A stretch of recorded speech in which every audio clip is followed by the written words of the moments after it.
The snow fell harder than anyone expected that morning in Cedar Falls. The weather forecasters had promised light flurries. Nothing serious, certainly nothing to worry about. They were wrong. By 8 a.m., the storm had transformed the city into something unrecognizable, white, hostile, and dangerous. Ethan Cole had exactly 40 minutes to make it to the most important interview of his life. One offer, one chance, one step away from stability.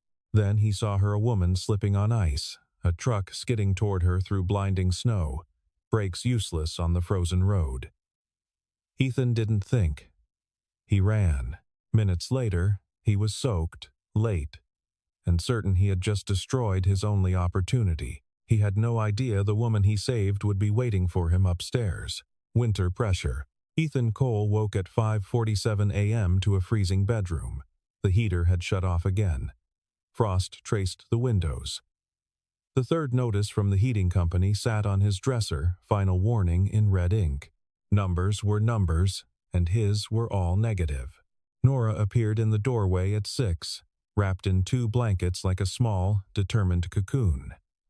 8 years old, already too observant for her own good. She could see through his carefully constructed optimism, the way she could see through a frosted window.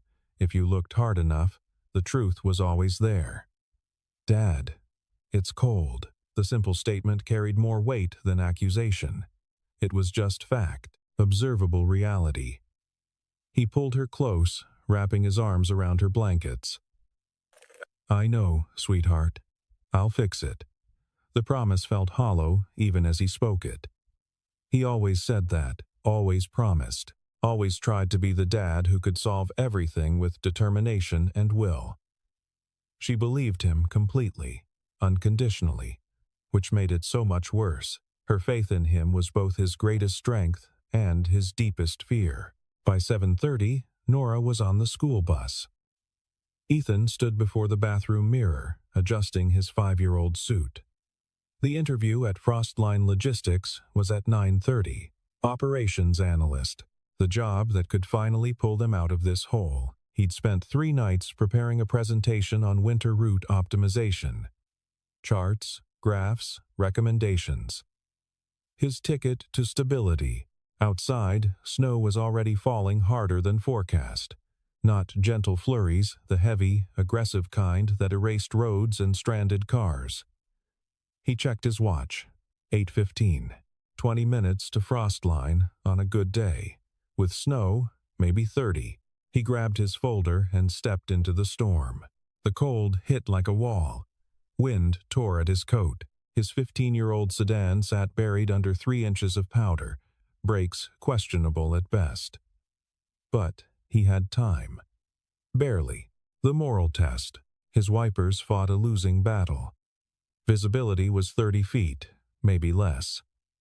Every car crawled forward at 15 miles per hour. Hazard lights blinking desperate warnings. 8:40. Still okay. Tight, but okay. Then the truck appeared. A delivery truck, 2 cars ahead, hit black ice. Ethan watched it slide, almost graceful, then violent as the driver overcorrected. The truck spun across the center line into oncoming traffic. Everyone stopped, but Ethan saw something else. A woman standing in the middle of the road, checking her stalled car at the worst possible moment. The truck was sliding directly toward her. She saw it. Froze. 30 feet away. No time to stop. 3 seconds before impact. Ethan didn't think about the interview, his daughter, his future. He ran. His dress shoes hit ice and nearly sent him sprawling.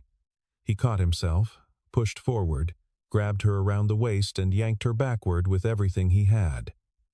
They went down hard on frozen asphalt. His shoulder slammed the curb. Pain shot through his arm. The truck missed them by inches, sliding into a snowbank. Silence afterward. Just wind and snow and Ethan's hammering heart.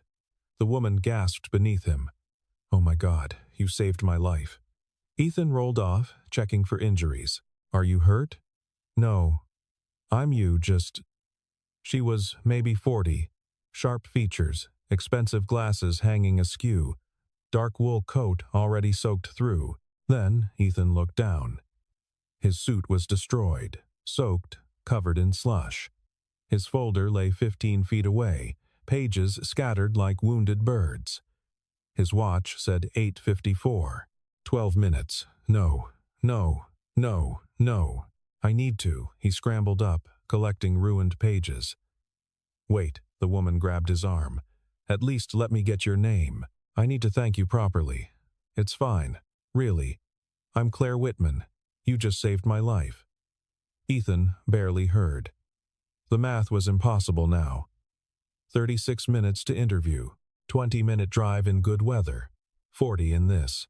No time to change. Could he show up soaked? No. But what choice did he have? Ethan Cole, he said quickly, helping her up. Are you sure you're okay? I'm fine. Better than fine, thanks to you. Other drivers had stopped. Someone was calling police. Ethan couldn't stay. Every second was the difference between late and catastrophically late. I really have to go. I'm sorry. He ran back to his car before she could respond. The drive took 43 minutes. Lost opportunity. The Frostline Logistics building was all glass and steel. Ethan pulled into the parking lot at 9:48 a.m., 18 minutes late, looking like he'd been pulled from a frozen river. His reflection in the glass told the story, hair plastered down, suit soaked, tie askew. A man who'd lost everything.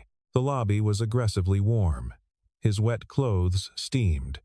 A receptionist's professional smile faltered. I'm here for an interview. 9:30. Ethan Cole. She glanced at her computer. You're late. I know. There was an accident. I'll check with HR. A man in his 50s emerged. Gray suit, clipboard, the universal look of bad news. Mr. Cole? I'm Robert Chen, HR Director. I'm afraid we've already moved forward with another candidate. The words landed like physical blows. We had 3 candidates scheduled. The position requires punctuality and reliability. I'm sure you understand. Ethan could have explained. The woman. The truck. The split-second decision between someone's life and his own future. But what was the point? It would sound like an excuse. I understand, he said quietly. We appreciate you coming in. We'll keep your resume on file. The polite corporate brush-off. Thank you for playing. This had been it, his shot. Now he'd have to tell Nora Daddy didn't get the job. Figure out the heating bill, the rent, everything. His hand was on the lobby door when he heard it, the elevator opening with a soft chime. Ethan Cole? Ethan turned. The CEO reveal. The woman from the road stood in the elevator doorway, but transformed. Her snow-covered coat replaced by a tailored charcoal suit. Hair pulled back in a neat bun. Glasses straight. 3 people in business attire waited behind her. Recognition hit them both simultaneously. You, she said softly. Chen looked between them, confused. Miss Whitman, do you know this candidate? Miss Whitman. Claire Whitman, CEO of Frostline Logistics, featured in business magazines, turned the company around after the recession. He'd saved the CEO's life and shown up late to his interview. This man, Claire said, walking toward him, pulled me out of the path of a sliding truck 45 minutes ago. That's why he's late. That's why he looks like he swam here. Chen's expression changed. I see. You didn't mention that, Claire said to Ethan. Not an accusation. An observation. Ethan shrugged. It wasn't relevant to my qualifications. She studied him. The lobby had gone quiet. You chose a stranger over your future. You had to know arriving late would cost you this job. But you stopped anyway. You didn't even hesitate. I didn't think about it. Exactly. She turned to her team. Cancel my next 2 meetings. Clear conference room B. But Miss Whitman, we've already offered the position to put that offer on hold. I want to hear what he has to say. An older man in an expensive suit stepped forward. Claire, with all due respect, this is highly irregular. We have protocols. Daniel, when you own the company, you can set the protocols. Until then, I'd appreciate your cooperation. Daniel Mercer, VP of Operations. 20 years with the company. Old guard. This is emotional decision-making, he said. Not business. This is judgment, Claire corrected. Something I value more than punctuality. 5th floor, conference room B, 10 minutes to dry off. Then we talk. She walked to the elevator. Her team followed, though Daniel shot Ethan a look that promised nothing good. 10 minutes later, Ethan stepped into conference room B, second chance. The conference room overlooked the city through floor-to-ceiling windows. Snow fell steadily outside. 5 people sat on one side of the table, Claire Whitman in the center, Chen to her left, Daniel Mercer to her right, expression carefully blank. 2 others, a younger woman with a tablet, and a middle-aged man in shirt sleeves. 1 chair sat empty across from them. Mr. Cole, please. Claire gestured to the chair. Ethan sat. His damp suit squeaked against leather. He placed his water-damaged folder on the table. I apologize for my appearance. Don't. Tell me what you brought in that folder. Before it got wet, Ethan opened it carefully. Pages stuck together, ink running. Most charts illegible. But he remembered. 3 nights building this. Winter route optimization. I analyzed your publicly available shipping data from the last 5 years. You lose an average of 18% efficiency during winter months. Most concentrates in a 3-week window around the holidays. The woman with the tablet was typing. Daniel's expression shifted toward irritation. The primary issue, Ethan continued, is reactive rather than proactive planning. Your routes adjust to weather after it happens, not before. But weather patterns are predictable. 5-day forecasts are 85% accurate. You could pre-position resources and reroute shipments before storms hit. We have weather monitoring, Daniel said, built into our logistics software. You do, Ethan agreed. But it's not integrated with route planning. Drivers don't see forecast data when planning runs. They see it when already on the road. By then, it's too late. Claire was watching intently. If you integrated weather forecasting directly into route planning, if drivers could see predicted conditions 48 hours out, they could adjust before leaving the depot. Avoid routes that will ice over. Prioritize deliveries that might get snowed in. Move cargo to regional hubs ahead of storms. The IT guy was nodding. That's actually brilliant. It's also expensive, Daniel cut in. Integrating systems like that would require significant development. Testing, training, months of implementation. You're losing 18% efficiency, Ethan said calmly. 4 months a year. If implementation takes 6 months, but saves you even half that loss, it pays for itself in the first winter. Silence. Claire tapped her pen. What else?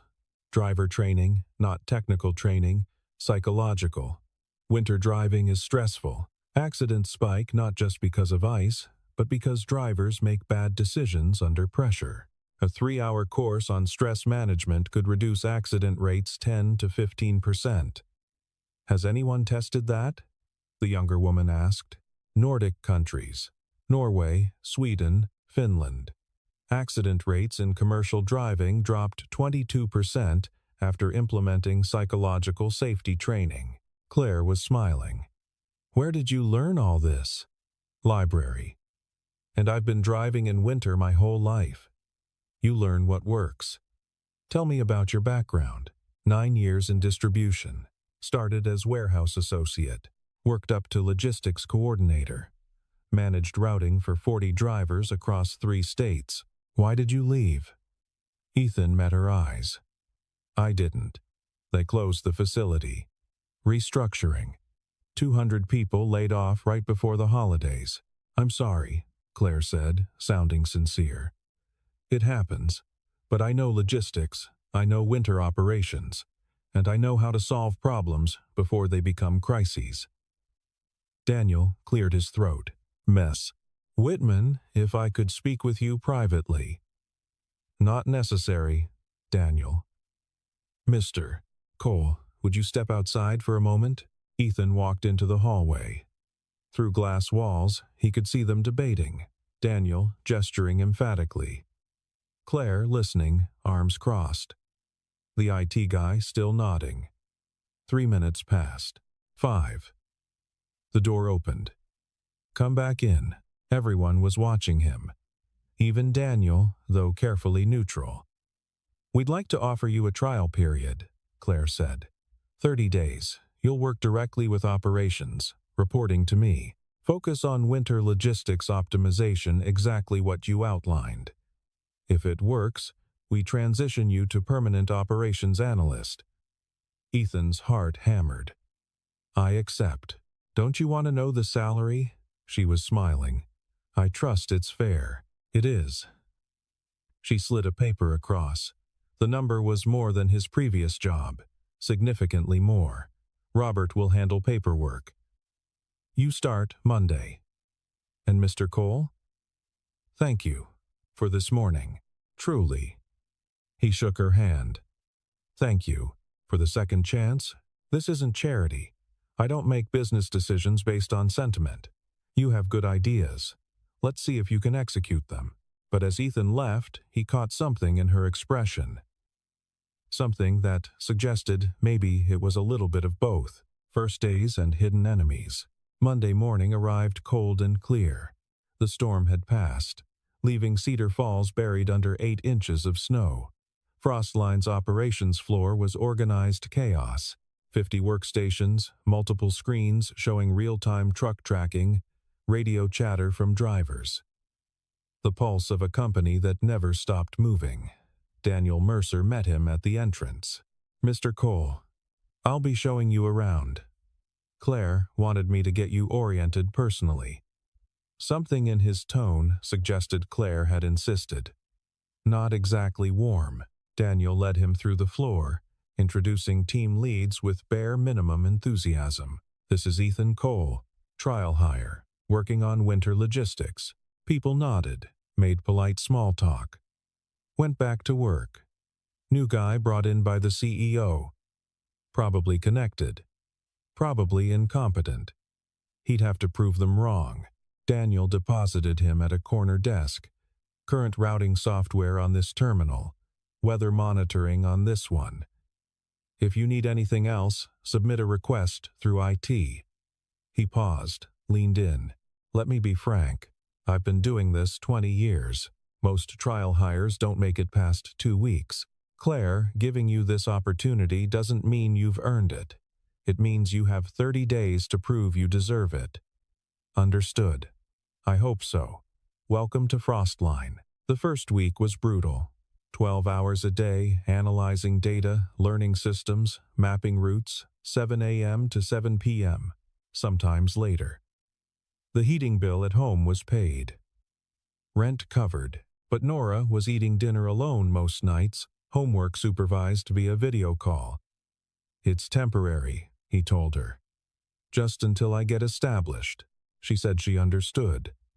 But he could see the loneliness in her eyes. By week 2, Ethan had identified the problem.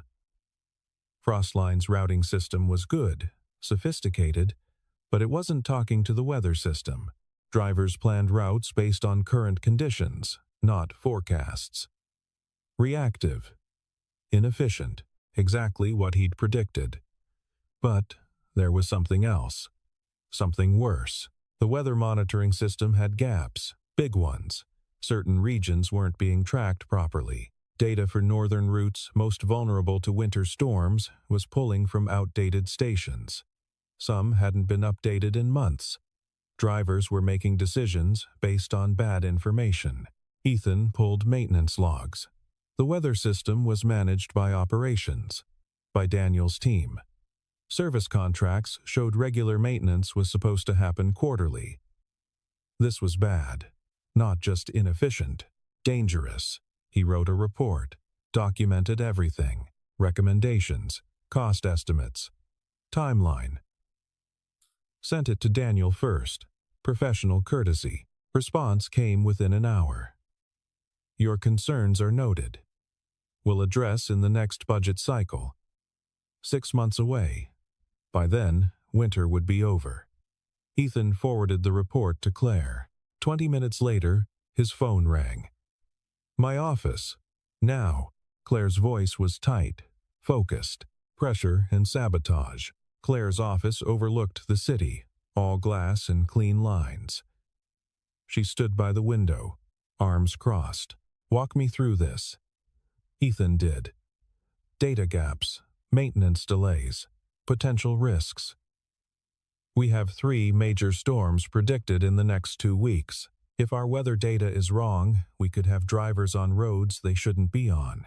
At best, we lose time and money. At worst, someone gets hurt. Claire's expression was grim. Why hasn't this been flagged? I don't know. Daniel's response? Next budget cycle. She turned from the window. That's unacceptable. Get me a cost estimate for immediate repairs. I want this fixed by end of week.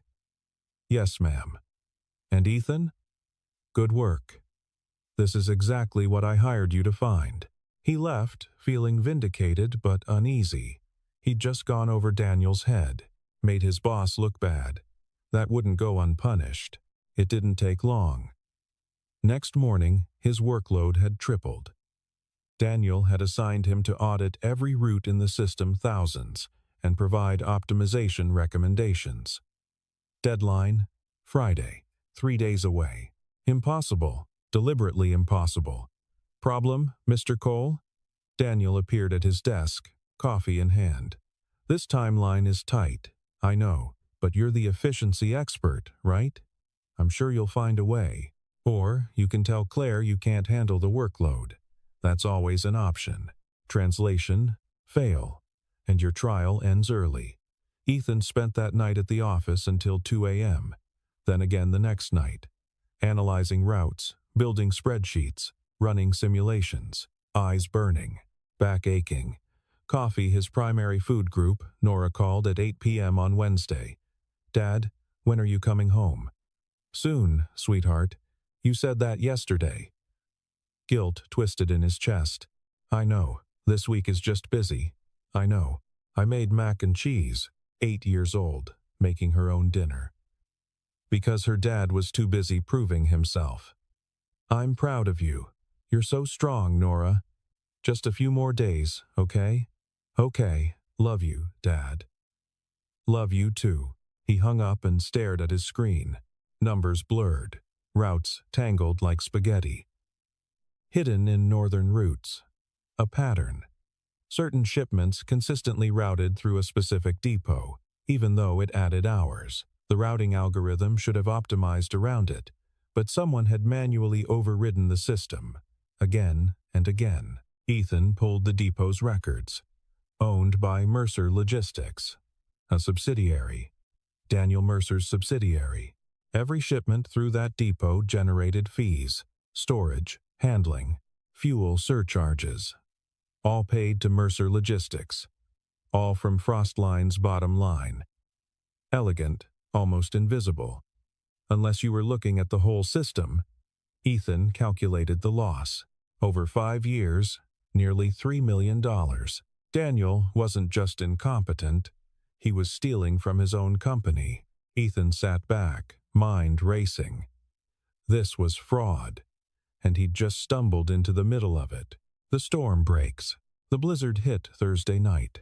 Meteorologists had tracked it for days, a massive system from Canada, bringing wind, snow, and brutal temperatures, the kind that shut down highways and stranded travelers.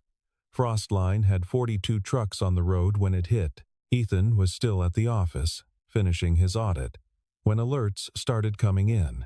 Drivers calling, roads closing, trucks stuck.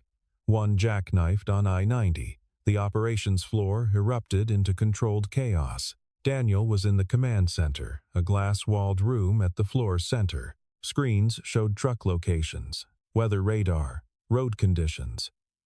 He was barking orders, coordinating, trying to get drivers to safety, but the weather data they were using was wrong. The same outdated system Ethan had flagged. Regions showing clear skies were actually in whiteout conditions. Drivers were being routed into the storm, not around it. Ethan pushed into the command center. "You're using bad data." Daniel spun. "Get out. This is a crisis. Look at the radar. That shows clear conditions north of Minneapolis. But the National Weather Service has it at 0 visibility. Your system is pulling from dead stations." A dispatcher looked up. "He's right. I just got a call from driver 23. Conditions are way worse than what we're showing." Daniel's face went red. "We don't have time. Make time." Ethan was already at a terminal, pulling up the NWS feed. "Every truck north of Wisconsin needs to shelter immediately. The storm is twice as bad as your system thinks. You don't have authority. Then get someone who does." Ethan turned to the dispatcher. "Call Claire." Now. Claire arrived 10 minutes later, snow in her hair. "What's happening?" Ethan showed her. The broken weather system, trucks heading into danger, real-time NWS data showing conditions 3 times worse than what Frostline's system displayed. "How long has the system been wrong?" she asked quietly. 8 months. She turned to Daniel. 8 months? "We've been managing fine." "Fine. We have drivers in blizzard conditions because your system told them the weather was clear." "That's not fine, Daniel. That's negligent. With respect, this isn't the time. You're right. It's time to fix it." Claire turned to Ethan. "What do you need?" "Access to routing controls. Permission to override current assignments." "Done." She looked at the dispatchers. "You report to Mr. Cole until further notice. Daniel, step aside. Claire, you can't, I can, and I am. Right now, saving our drivers is more important than your ego. We'll discuss the rest later." Ethan took Daniel's seat, pulled up the routing system, started issuing orders. "All northern routes, immediate shelter. Find the nearest depot, truck stop, anywhere safe. Do not continue." "What about deadlines?" a dispatcher asked. "Deadlines don't matter if drivers die," Claire said flatly. "Do what he says." For 6 hours, Ethan orchestrated the largest emergency rerouting in Frostline's history. Using real-time weather data, he guided trucks to safety. Coordinated with depot managers, arranged hotel rooms for stranded drivers. By 2 a.m., every driver was accounted for. Safe. Some deliveries would be late, some clients angry, but no one was hurt. Claire stood beside him, watching the last truck pull into a depot. "You just saved this company millions in lawsuits, not to mention lives." "Just doing my job?" "No. You did Daniel's job, the job he failed to do for 8 months. There's something else, something you need to see." He showed her the routing fraud, the depot kickbacks, everything. Claire's expression went cold. Boardroom, justice. The emergency board meeting was called for Friday morning. 8 a.m. sharp. 7 board members along one side. Claire at the head, Ethan and Daniel on opposite sides. Claire opened. "We're here to address serious concerns about our operations division. Specifically, systematic negligence and potential fraud." Daniel spoke first. Calm. Confident. "I've served this company 20 years. My record speaks for itself." "Yes, the weather system needed updates. I had it scheduled. Mr. Cole's interference last night, while well-intentioned, undermined protocols and cost us significant revenue in missed deliveries." "What about the routing irregularities?" Claire asked.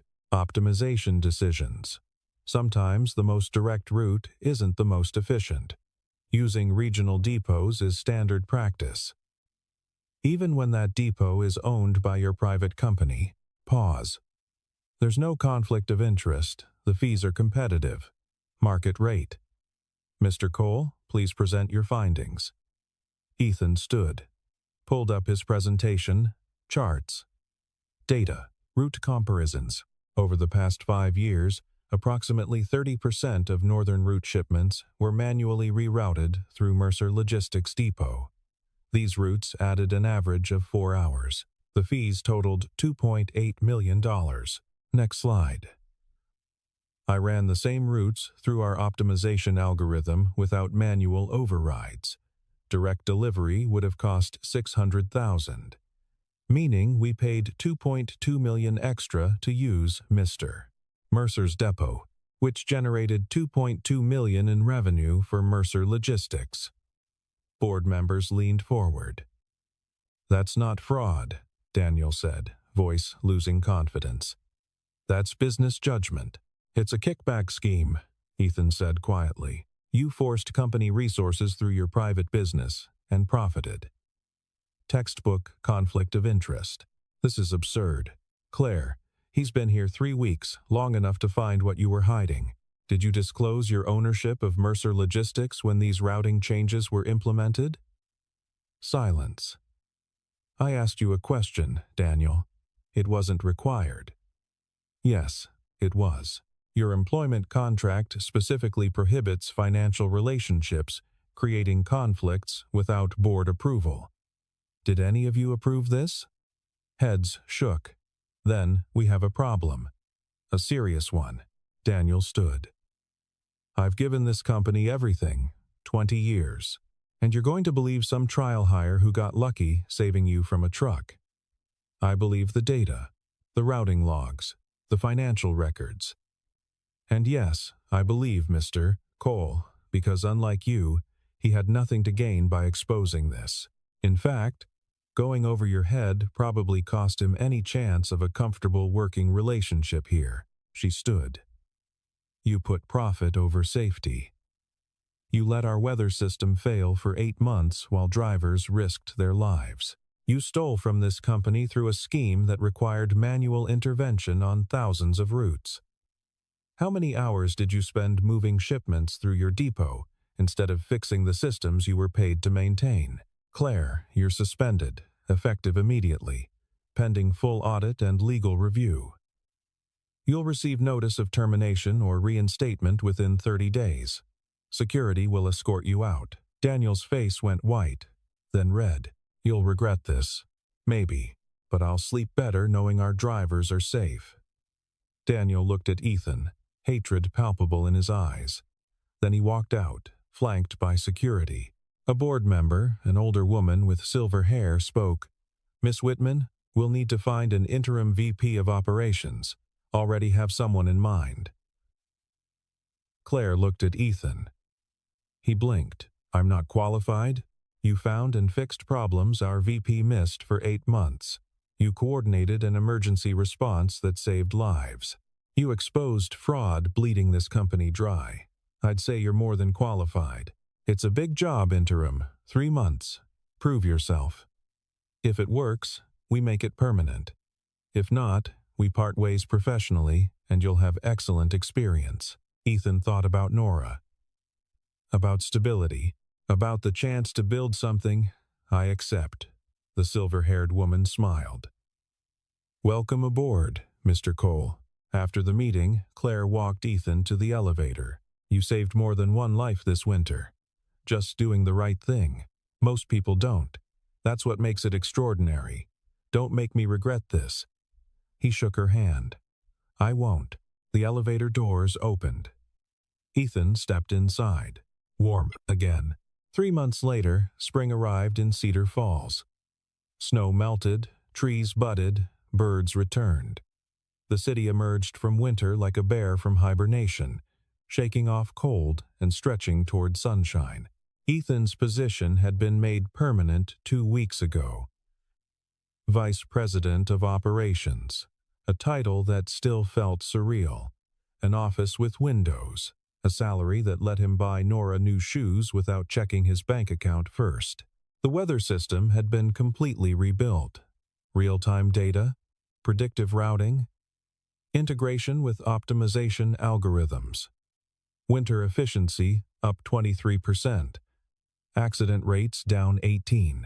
But the best part was simpler. Ethan left work at 5:30 now. Not every day, some fires still needed putting out, but most days. Enough to have dinner with Nora, help with homework, be a dad again instead of an absent ghost sending apologetic texts. Tonight, they were celebrating. Movie night, just the two of them. "Dad, look." Nora held up her report card. Straight A's. Pride radiated from her like warmth from a fire. "That's my girl." Ethan pulled her into a hug. She was getting bigger, growing up too fast, but for now, still small enough to wrap in his arms and hold tight.